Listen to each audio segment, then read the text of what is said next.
Hi everyone, I'm Allie with Potomac Beads.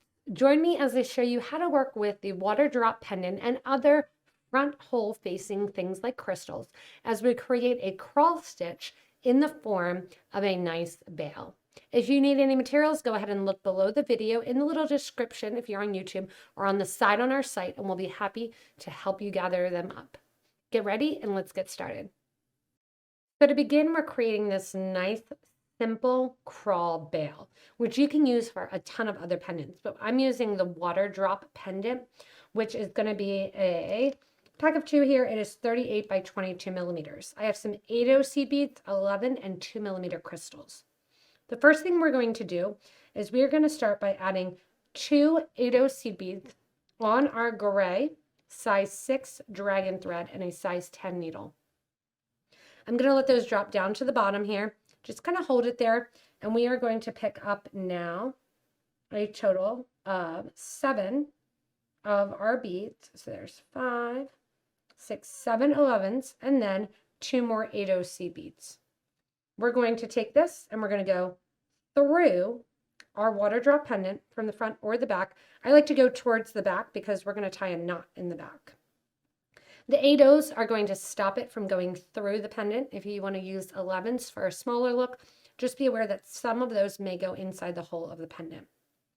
Take those beads to the end of the thread, going through, and we're literally just going to tie it into a loop. And see how that loop wraps around the pendant? I want you to tie it once, twice, and 3 times to hold that knot there. From here, with your thread and needle, go ahead and go up through those 2 8 seed beads and bring your needle out. Once you're out those 2 8 seed beads, we are going to make a Y, which is going to be the foundation for our crawl stitch or our cubic right angle weave. I want you to go ahead now and pick up 7 more 11 seed beads. And once you have those 7 beads on your needle, come down in the front through the 2 8 seed beads that are in the front.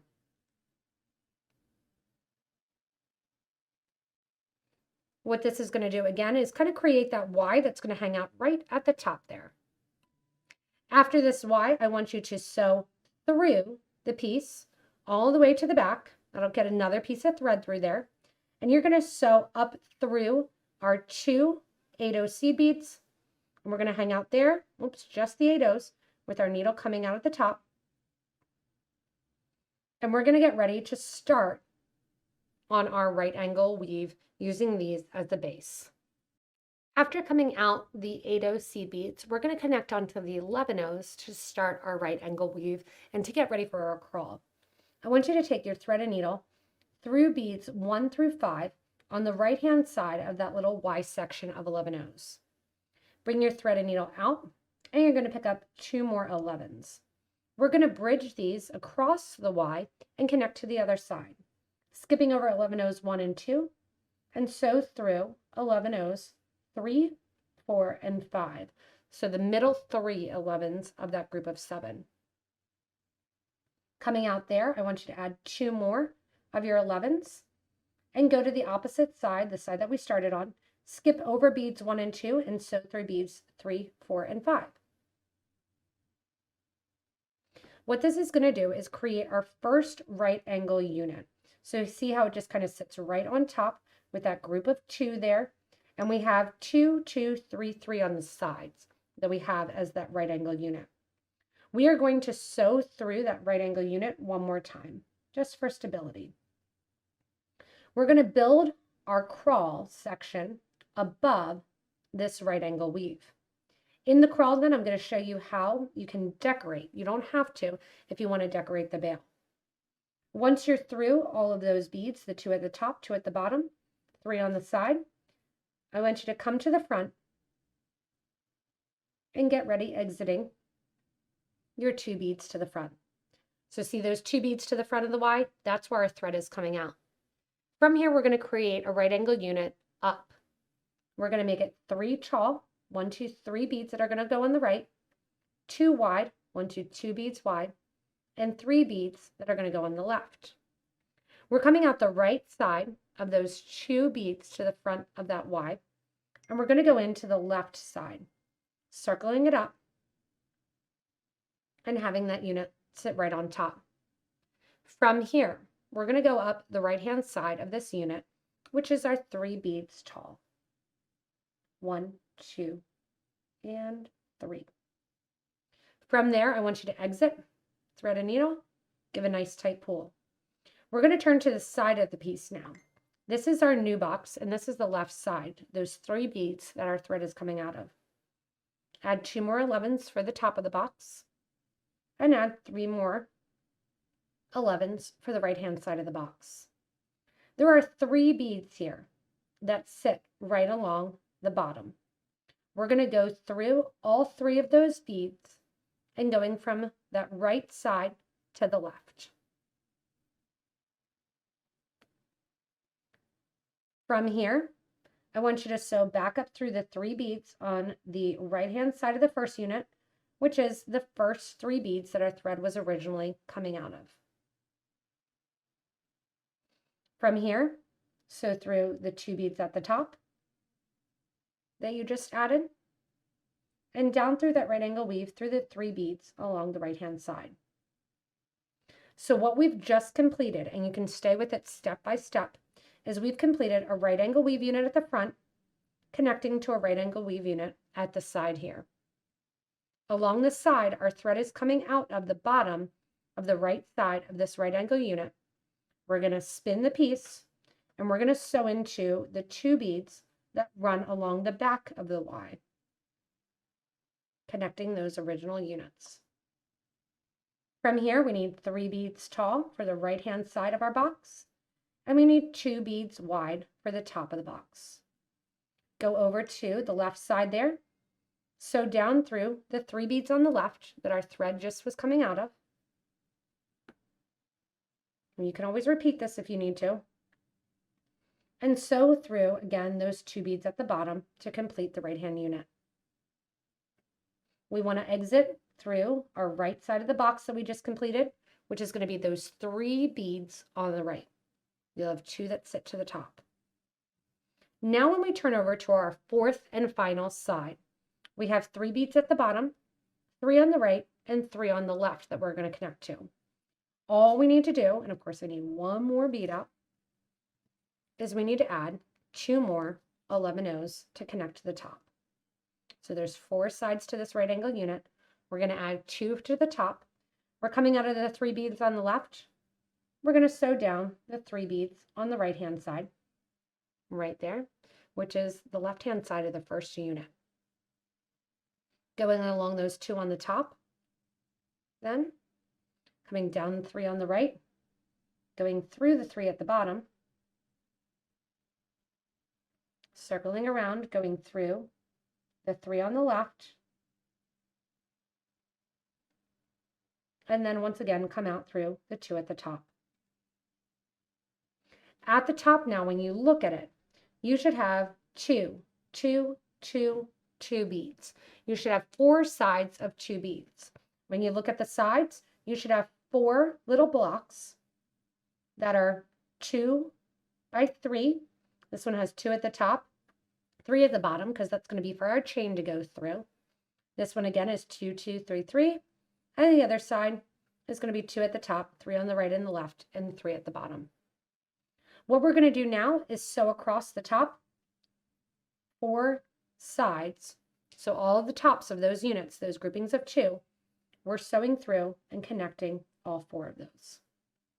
You just did 1 unit of crawl stitch. What we would do is, if we wanted to make it taller, as we sew and connect all these tops, is come out one of these 2 sets of 2 sides and start creating right angle weave again. Instead, what we're going to do is we're going to decorate the front box, the top box, and the back box to add a little bit of crystal and shine to the bale itself. My thread is currently coming out one of the top 2 beads. It's on the side, the left-hand side of the unit, and I want to get to the front, so I'm going to go to the front 2. When I'm coming out the front here, I'm coming out the 2 seed beads that are on the top of that right-hand unit. So we have the 3 on each side, See that black? We're coming out the top right. I want you to grab one of your 15 O's, and I'm making it nice and purple and blue. And we're going to grab 15 O's and 3mm beads, or 2mm beads rather. I have my 15s and I have my 2mm bicones.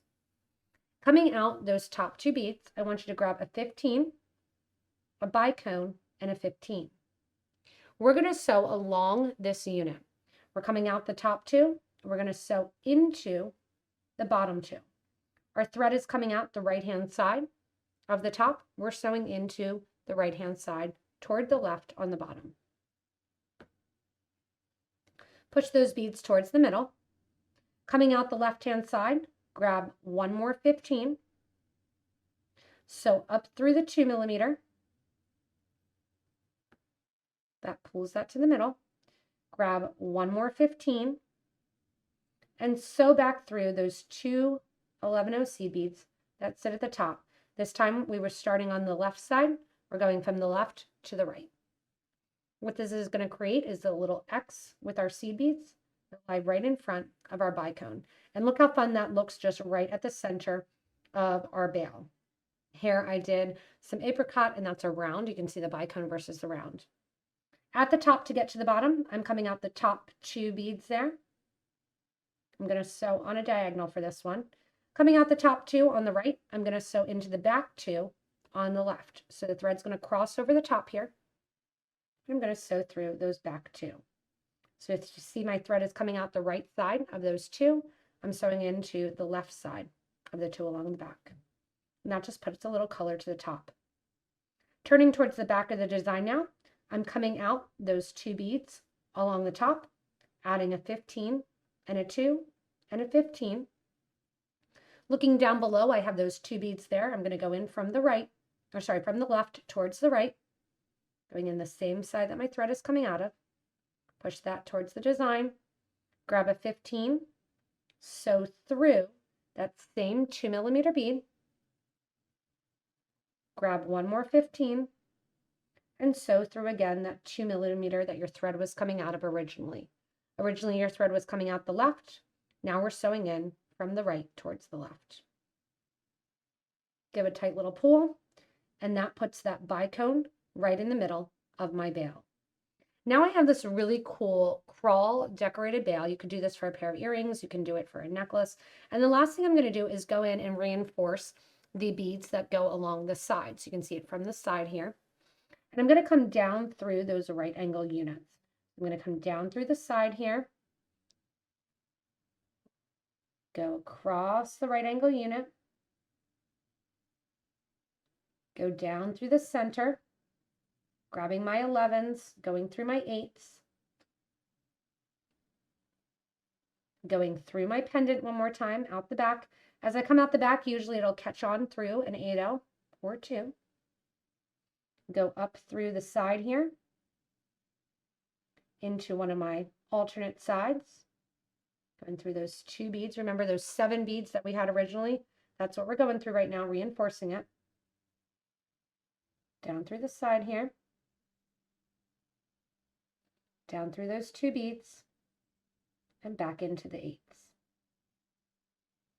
As you come back into the 8s, then, kind of wiggling it through, the last thing we're going to do is bring the thread to the back of the piece and tie off the thread ends. Right over left, left over right, and we're going to burn down that bale. So you can see the difference in using 11 O's versus 8 O's as the top of the bale. Makes the pendant sit a little bit differently versus that Y with the 11s. I'm going to go in and I'm going to burn off my thread edges. And then I'm going to pick my favorite Potomac Pearl, or my Potomac chain rather. You could do pearls too, that would look pretty. Go into this fun bale. See how open you have it on the side? If you need to open the bale more, instead of 3 beads high, make the walls of those right angle units 4 or 5 beads high. Slide in whatever chain you want. And now you've got this fun bale ready to go for your water drop crystals to hang from. Thanks so much for joining me and watching how to do the nice crawl bail on that front hole crystal. Remember, if you want to check out more supplies, go ahead and look below the video. Watching this on Facebook, make sure you subscribe so you don't miss anything from us here. Thanks so much for watching and stay tuned for our next inspirational design.